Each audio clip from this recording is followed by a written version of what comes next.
Pues vamos llegando ya al tramo final de esta ronda de charlas, de ponencias a lo largo de esta jornada, de esta tarde. La siguiente lleva el título de Narrativas Transmedia, la importancia del relato en la revolución tecnológica, a cargo de Ana Martín, periodista y consultora experta en relato y discurso. Aquí parece que vamos a hablar, la conversación va a girar en torno al concepto de la mirada, el punto de vista hacia lo que queremos contar, que sigue siendo, por supuesto, algo indispensable, independientemente de vivir o no en una imparable revolución tecnológica que cada vez va a más, por fortuna o por desgracia, según se mire, pero en la mayoría de los casos, por fortuna. El desarrollo del relato hizo que otras tecnologías que se nutren del relato crecieran y la narrativa transmedia no iba a ser, por supuesto, una excepción. Ana Martín, periodista y escritora, lleva tiempo trabajando en eso, en la construcción del relato, en la creación de un discurso, del discurso. Su proyecto, Excelencia de la Palabra, se enfoca en eso, en saber contar cosas. Nos va a ayudar a explorar las posibilidades del relato dentro, por supuesto, del mundo digital. Damos la bienvenida a Ana Martín.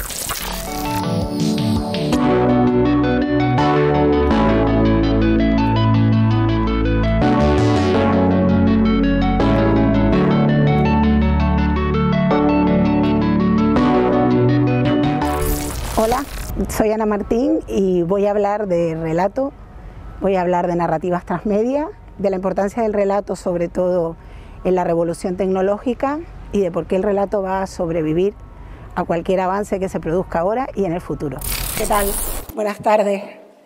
Gracias por llegar hasta aquí y gracias por venir hasta el puerto, aunque siempre es una maravilla venir al puerto. Gracias a Digitalismo, al Ayuntamiento del Puerto de la Cruz. Es complicado hablar la última, ¿no? Cuando ha hablado tanta gente experta en tantos campos y sobre todo cuando se habla de relato y de narrativas, en el fondo todos hemos tocado un poco lo mismo, pero yo les voy a pedir el favor de que si ustedes oyen alguna idea que ya haya sido expresada, la acojan como si fuera absolutamente novedosa y totalmente revolucionaria. Ustedes eso no lo han oído nunca. Se los voy a agradecer. Yo quiero empezar hablando de algo que puede parecer una perogrullada, pero llevo tiempo reflexionando sobre ello. Y es que aquí hemos hablado mucho del relato. Yo creo que en nuestro foro interno todos sabemos de la importancia del relato, pero verdaderamente se está poniendo el foco mucho más en las herramientas, en las múltiples herramientas que tenemos, que en el relato mismo. ¿Por qué creo esto? Hay una idea generalmente extendida de que la generación llamada Z, la generación de los nativos digitales, que por supuesto no es la mía, como se puede ver, que la generación de los llamados nativos digitales tiene una ventaja respecto al resto de generaciones que no hemos nacido dominando esa tecnología. Verán, yo soy, como dije antes, de una generación anterior, de la llamada generación X. Me hace mucha gracia esa denominación, se podía haber llamado generación G por comando G, pero se llama generación X, que es como una medio incógnita, no deja de tener razón. Y yo, y no sé si se sentirán identificados los de mi generación con esto, pero además de leer, mi primer contacto con las historias fue a través de la televisión. Yo era una niña eminentemente televisiva. Tan televisiva que mi madre recuerda con terror cómo me escurría por los barrotes de la cuna, iba gateando hacia la sala donde estaba la televisión, que no es que la casa fuera muy grande, pero hombre, escurrirse y gatear y ponerse delante de la tele cuando sonaba la sintonía de Pippi Langström, de Pippi Calzas Largas, que además era una sintonía así muy alegre, ¿no? Y me quedaba como un rato hasta que alguien se daba cuenta de que estaba ahí y me quitaba. Yo en la televisión recuerdo que lo vi prácticamente todo.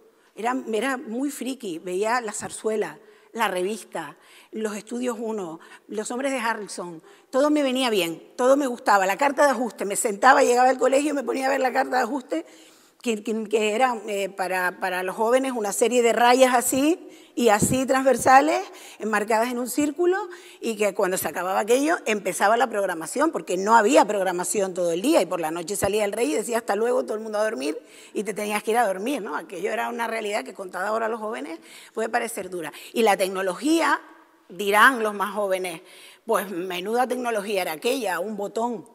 Bueno, sí, pero era la que había, un botón. Cuando vino la segunda cadena ya había que tocar más botones, los botones de subir y bajar el volumen, y además, si eras avispado, y éramos todos los niños avispados, tú sabías cómo mover la tele un poquito si la imagen se descolocaba, buscar la ruedita adecuada, mover la antena para orientarla. Esa era la tecnología de la época y la dominábamos completamente. Y cuando llegó el vídeo, nos las ingeniamos, y por supuesto sabíamos mucho mejor que nuestros padres cómo funcionaba el vídeo, por la cuenta que nos traía, grababas cosas que no te dejaban ver habitualmente, cosas que estaban dando mientras tú estabas en el colegio. Claro que manejabas, yo era nativa de aquello, de lo que hubiera, pero era nativa de aquello. El cuchillo mulinés, la tecnología de mi época la manejaba toda, que ahora está en los museos. Pero ¿quiere eso decir que toda la gente de mi generación se convirtiera en showrunner o en generadores de contenidos, o que todos fueran directores de cine en potencia y tuvieran esas habilidades? No. Quiere decir únicamente que éramos capaces, porque cuando somos niños con esa plasticidad que tenemos y esa inteligencia natural, pues claro que somos capaces de manejar todo, y ahora nos parece una sorpresa a nosotros que no hemos nacido con una tablet en la mano, que los niños tan pequeñitos sepan cómo, pero eso no quiere decir que sepan crear relato, y sin el relato es lo que yo creo, no somos nada.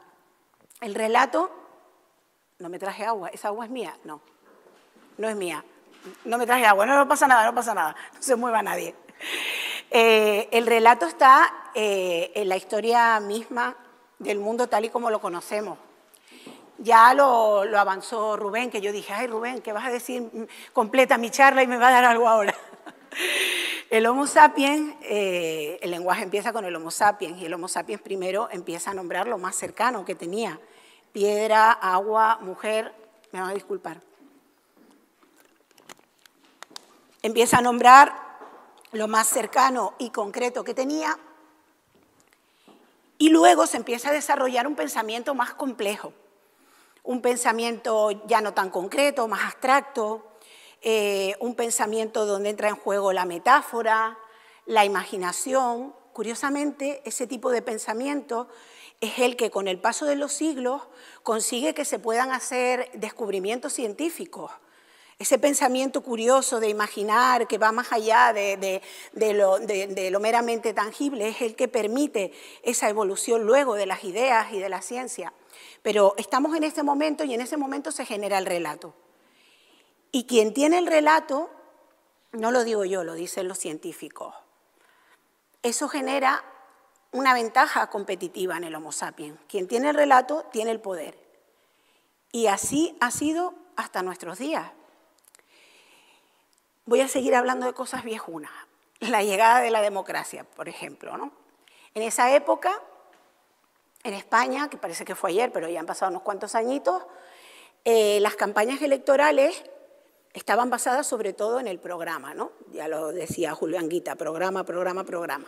El programa era muy interesante, todavía éramos tan ingenuos como para creer, tan ingenuos o tan confiados o tan, no sé cómo decirlo, desde luego las cosas han cambiado mucho, pero que pensábamos que la política podía cambiar, y además con cierta inmediatez, nuestra vida.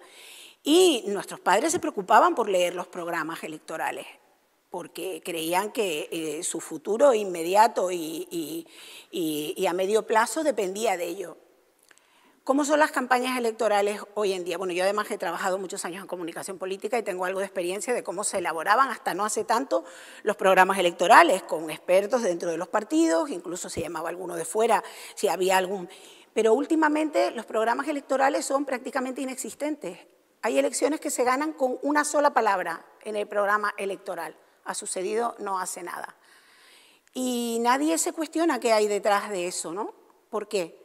Porque previamente ha habido un relato que ha resultado triunfador por X motivos, Y como ese relato es el que se ha impuesto, ya da igual lo que tú le muestres. Es que no habría ni que celebrar elecciones, ¿no?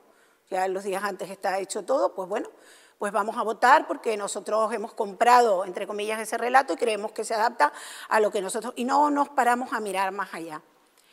Fíjense si todavía sigue teniendo el poder quien tiene el relato. Llámenlo relato, narrativa, storytelling. A mí, lo confieso, storytelling no me gusta, pero no me gusta no porque yo esté en contra de los anglicismos, que además, pobre de mí si lo estuviera, pero verdaderamente la palabra relato tiene una raíz tan compleja, con tantas capas, tan interesante. Está el prefijo re, que nos remite a repetir, a volver a, y luego tenemos un verbo. Yo la verdad no me acuerdo ya muy bien de latín, pero es un verbo de los que se llaman anómalos, que se conjugan así como un poco a lo loco, ¿no? Que es, si no me equivoco, fero, ferro, tuli, latum. Entonces, relato está emparentado con referente, por ejemplo, y significa volver a llevar. Y a mí me parece algo muy generoso. Tú tienes una historia, la coges, la enriqueces y la llevas, la vuelves a llevar. Y además me parece que conecta mucho con lo que decían también antes varios de los compañeros y qué es lo que sucede ahora en las redes. Hay una conversación, ya tú no te sientas, no es como cuando yo me sentaba delante de la televisión y me tragaba lo que había y ya está, a lo mejor se lo contaba luego a mi padre o tal, pero un poco más. No es como cuando lees un libro, que lees el libro, lo cierras y tú te quedas reflexionando sobre el libro. Ahora hay clubes de lectura, pero el alcance es menor. Lo de relatar, que es llevar, tiene mucho que ver con eso, ¿no? Con que el relato sea de ida y vuelta, se expanda, se agrande, se mejore y se nos devuelva. Yo quiero creer que embellecido, es lo que me gustaría, tal y como dijo Roy, ¿no? Me gustaría que lo utilizáramos para crear. ¿Por dónde iba? Ah, muy bien, ya recuerdo por dónde iba. Pero el relato no es inocuo, aunque a mí me guste que sirva para crear, y creo que sirve para crear, para contarse, para articular sociedades, para describir mundos, para la convivencia. Creo que sirve para todo eso, no es inocuo. Pero ¿qué hay inocuo en el mundo? El agua es inodora, incolora, es insípida, pero tómate 30 litros seguidos a ver qué te pasa, ¿no? Y no es inocuo, lo hemos visto en la historia, por desgracia, muchísimas veces. En la Alemania de los años 30 y 40 fue terrorífico comprobar cómo caló un relato hecho de manera muy inteligente, basándose en los miedos, las carencias, en lo más atávico, lo más límbico, lo más irracional del ser humano, y se llegó, bueno, y una puesta en escena, por supuesto, acorde con todo aquello. Ese fue el invento de la propaganda.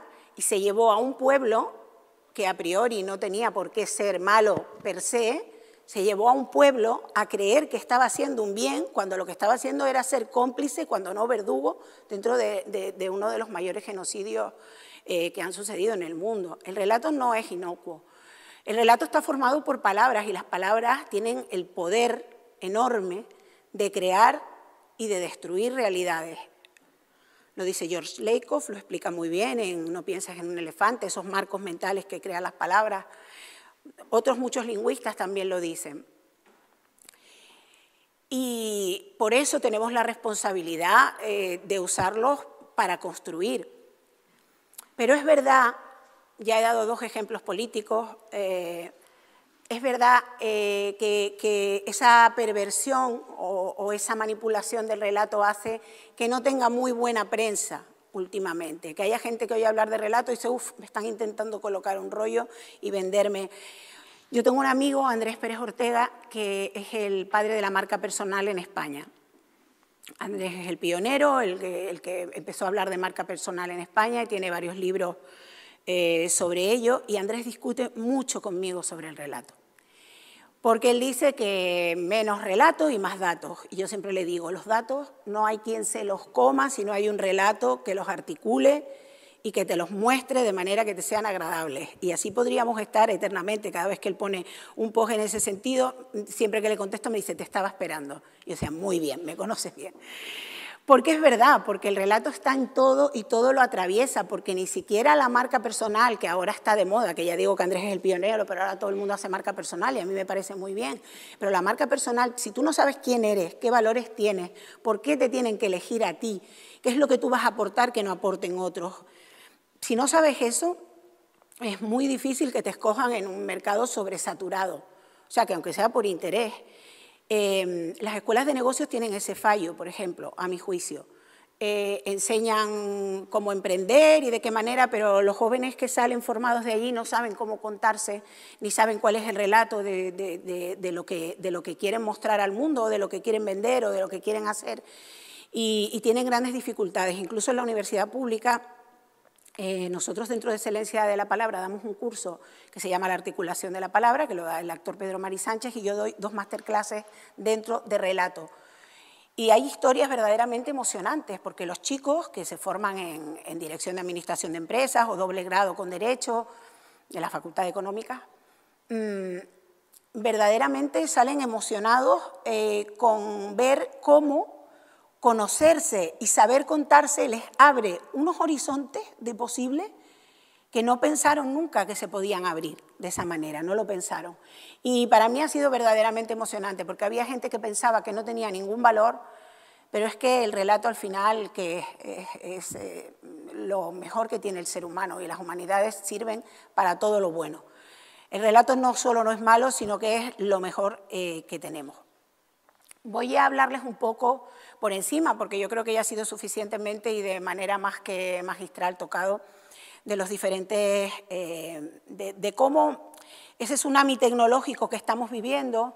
Antes las disrupciones tardaban a lo mejor unos 10 años en producirse, las grandes. Ahora cada 3 años tenemos como revoluciones que no tienen dimensión humana, no nos da tiempo ni de acostumbrarnos, estamos aprendiendo a manejar A y A nos traen B, y todo eso hace que vayamos, como decía Rubén, con una prisa que nos imposibilita muchas cosas. Dentro de todas esas herramientas que se nos han desplegado en los últimos años y que utilizamos para comunicar, tenemos que tener en cuenta, y esto se ha dicho también, que el relato no puede ser único. Tú no adaptas. Hay diferentes herramientas, diferentes lenguajes, y el relato tiene que ser un relato distinto, por más que el sustrato, la idea, sea la misma. A mí me hace mucha gracia, y esto es una cosa muy antigua, no es nada nuevo, pero es que se hablaba, y se ha hablado siempre, de adaptación de los libros al cine. ¿Cómo que adaptar? Es que no es adaptar, es crear un lenguaje completamente nuevo, de una historia, crear un lenguaje completamente nuevo para contarla de otro modo, totalmente distinto. Cuando la gente dice, siempre me ha causado mucha curiosidad, porque la gente dice, no, me gustó más el libro que la película. Es como si me dicen, me gustan más las croquetas que los bailes regionales. Pues muy bien, pero es que no tiene nada que ver una cosa con la otra. El Padrino, por ejemplo, por ponerles un ejemplo muy conocido. El libro de Mario Puzo tiene cosas que no tiene ninguna de las películas de la trilogía de Coppola, otras que sí, y hay elementos como las famosas naranjas que aparecen en la película y que hay todo un simbolismo alrededor de ellas porque aparecen siempre en momentos en que va a pasar algo chungo. Naranja, date ya por... Se te acabó, hasta luego, no te vistas que no vas, naranja. Pues en el libro, yo no recuerdo si sale alguna naranja, la verdad, porque lo leí hace mucho tiempo, pero desde luego no tienen ese valor simbólico que luego... Allí está @esa de los hilos, que se llama Luisa Oseguera, con C, es mexicana y ahora es amiga mía, pero antes era yo solo fan. Luisa es abogada y además es una tía listísima, con una amplísima cultura de todo tipo, pero sobre todo popular, y tiene otras habilidades que ahora les iré contando. Entonces Luisa, cuando empezaron a hacerse hilos en Twitter, todos saben lo que son los hilos de Twitter, ¿no? Pues cuando empezaron a contarse historias en forma de hilo en Twitter, Luisa empezó a contar, ella es una obsesa también de los datos, entonces empezaba a contar datos muy interesantes y desconocidos, pues yo qué sé, desde un disco de Mecano hasta algún político mexicano y algunas otras cosas, mezclando pues gracia, porque gracia tiene para dar y regalar, cultura popular y conocimientos de derecho, muchas cosas, pero que se fue creando poco a poco una comunidad que iba creciendo alrededor de los hilos. Y esa comunidad eclosiona, definitivamente ya se dispara y se convierte en algo de mucho éxito, cuando Netflix anuncia que va a ser la serie Luis Miguel, o Luis Miguel, la serie. Entonces, en torno a esa primera temporada que se empieza a crear ese hype de si él estaba de acuerdo o no estaba de acuerdo, Luisa tenía muchos datos y los iba volcando en esos hilos. Con lo cual esa comunidad de seguidores, porque tiene Luis Miguel por todo el mundo, más los que se agregaban por el cotilleo, porque es que somos cotillas por naturaleza. Los antropólogos dicen que el cotilleo es otra ventaja competitiva, pero eso ya es para otra charla diferente. Es relato también, pero el cotilleo es relato, por más que pueda ser más o menos malintencionado, y es ventaja competitiva, pero ya digo, para otro digitalismo. Entonces, Luisa empezaba a contar ese tipo de cosas con muchísima gracia, con mucho picante, añadiendo datos que nadie más conocía. Se fue creando lo que ahora se llama hype, porque, ¿y cómo conoce a Luis Miguel si no es coetánea suya? ¿Y cómo sabe que, y esto de dónde saldrá? Y ella tampoco daba, en ese momento no daba su nombre real, sí decía de dónde venía, que su familia pues era una familia relevante y tal, pero no daba muchos datos más. Y aquello fue creciendo, creciendo, creciendo. Termina la primera temporada de Luis Miguel, viene la pandemia y entonces se empieza a crear expectación sobre si va a haber segunda temporada o no. Y Luisa ya anuncia que sí va a haber, y como, bueno, aparte de todo esto, en la primera temporada, ella, que es muy habilidosa, como digo, hacía unos muñequitos de crochet de Luisito Rey, el odioso padre de Luis Miguel, pinchado con alfilercitos de vudú, y pegatinas y pins y tal, y los iba sorteando. Aquello se convirtió en una comunidad, la verdad, muy, muy divertida. Echar el chal, como dicen en México, ¿no? Hablar, charlar, y todo aquello se fue agrandando. Entonces llega la pandemia, ella dice que ya sabe que va a haber segunda temporada, hay segunda temporada, y empieza la segunda temporada, y la gente se empieza a dar cuenta de que le interesan más los hilos de Luisa que la serie propiamente dicha, ¿no? Porque la serie, pues ya sabemos cómo son las temporadas, siempre se va perdiendo un poquito de fuelle, luego igual se recuperan. Pero es que, además, a partir de esos hilos, a Luisa le sale la oportunidad de hacer un podcast que se llama El After, y que, como su propio nombre indica, el After se empieza después de cada episodio de Luis Miguel, la serie. Con lo cual, la gente dice, es que Netflix debería pagarle, porque la gente dice, no, estoy viendo la serie por si luego en el After se hace referencia a algo de la serie que no vi. Y tanto éxito ha tenido el After, que está en todas las plataformas de podcast, que ahora el After, es una noticia como de ayer, va a convertir en franquicia y va a servir para comentar otros tantos productos culturales, por ejemplo, el reencuentro de Friends y no sé cuántas cosas más. Dentro de nada, a Luisa va a haber que, no sé, que pedir audiencia para poder hablar con ella, porque eso ha crecido de una manera exponencial. A mí me parece muy interesante ese tipo de fenómenos, porque, primero, son constructivos, hacen comunidad. El relato, por más que tenga picardías, Luisa dice que aquello, se llaman Illuminati los seguidores, así en plan de mucha coña, aunque ella dice que aquella es su hilocracia y que ahí entra y sale quien quiera y se ha creado como un personaje muy estricto, aquí no se habla de no sé qué, sino de lo que yo digo y tal, verdaderamente es muy divertido, tiene mucha chispa y yo creo que por eso ha calado muy bien. No sé cómo vamos de tiempo. ¿Me quedan 5 minutos? Vale, voy a intentar ser todo lo rápida que pueda. A lo mejor acabo incluso antes. Bueno, igual que Luisa, a mí siempre me interesan las cosas que no sean demasiado así comunes, ¿no? No sigo demasiadas cuentas de... Me fascina el maquillaje como a Roy y no me dan ganas tampoco de comprarlo, pero me relaja lo más grande, eso sí, esas cosas sí que las sigo. Pero, por ejemplo, no sigo a famosos, esas cosas como que no me interesan tanto, me interesan cosas peculiares. Otro tuitero que me interesa muchísimo es Pedro Torrijos, que es @Pedro_Torrijos. Pedro, que es arquitecto, creó lo que se llama Territorios Improbables. Él primero empezó a escribir en publicaciones porque verdaderamente lo que le interesaba a él era escribir. Le gusta mucho escribir, ¿y a quién no? ¿Y a quién no? Sí, es lo que nos salva. Le gustaba mucho escribir, le gustaba mucho el relato y entonces primero empezó a escribir en publicaciones y luego, con la llegada de los hilos, aprovechó y creó como si fuese un programa de televisión que se llama #LaBrazaTorrijos y que se emite los jueves a las 8:30 hora peninsular de la tarde. Y ahí empieza a hablar de verdaderamente territorios, comunidades remotas, casas singulares, edificios que parecían magníficos y luego arruinaron la vida de sus habitantes. Es interesante y es ameno porque además él utiliza técnicas del cine, flashback, flash forward, va para adelante, va para atrás, pero tú nunca pierdes ese hilo y además los tiene todos muy bien sistematizados. Y es que habla de la vida verdaderamente, habla de la vida y del ser humano. Y es muy gratificante encontrar espacios como el de Pedro, que luego además también tiene un podcast, Territorios Improbables, y tiene también libro. O sea, que también ha sido capaz de llevar a todos esos diferentes lenguajes su relato. Les iba a hablar también de Javier Pajeo, que es otro arquitecto que diseña escenarios, escenografías, pero escenografías modernísimas, de estas de los nuevos talent show y tal, y que tengo muchas conversaciones, suelo tener, no muchas, pero alguna conversación con él en torno a que en realidad los dos nos dedicamos a hacer lo mismo, solo que con lenguajes distintos, lógicamente, que es a relatar y a la importancia que tiene el contexto, que él en eso es muy machacón y es un tío muy brillante. En realidad, si el relato es bueno, da igual cuál sea el vehículo para transmitirlo. Si el relato es bueno, siempre se te va a quedar.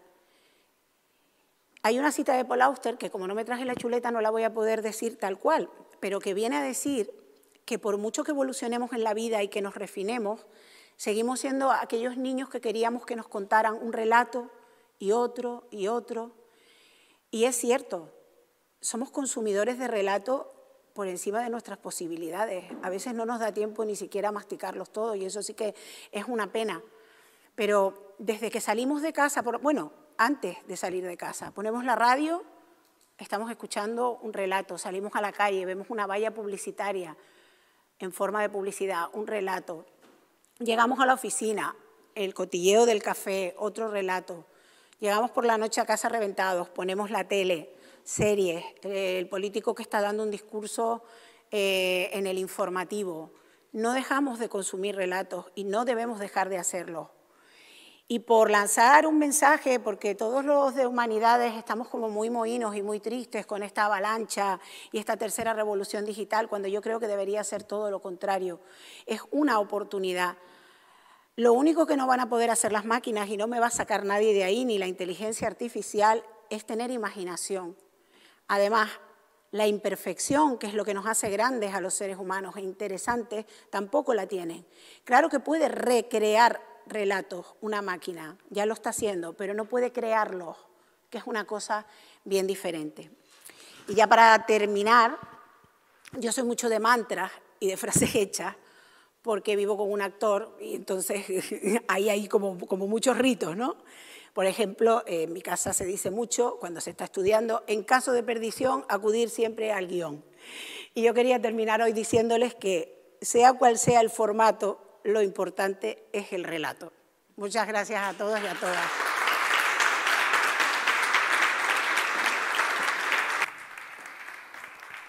Pues con Ana concluye la ronda de charlas, ponencias, como quieran llamarlas, de esta tarde aquí en el Puerto de la Cruz.